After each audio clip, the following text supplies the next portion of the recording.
सबसे पहले तो आप इस वीडियो को देखें ना।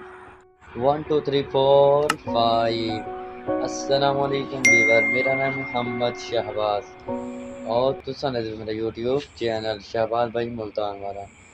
आज तो वीडियो शुरू करा तो पहले सारे चैनल कर सब्सक्राइब तो वीडियो करो लाइक, क्योंकि हम आज आपको दिखा रहे हैं वो वाली वीडियो, मतलब जो डरावनी होती है ना, वो वाली वीडियो हम आपको दिखा रहे हैं।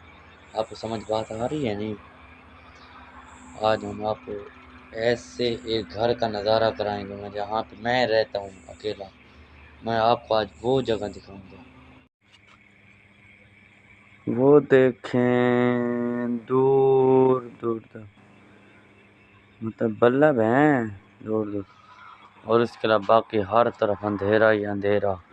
और यहाँ पे तारें चेक करें बिजली की। आहा 1 2 3 गो, और नहीं 1 2 3 4 5, ये देखें, वाह कितना खूबसूरत नज़ारा है। बहुत डरावनी जगह है यहाँ पे हम रहते हैं, हमें पता है कि कैसी जगह है।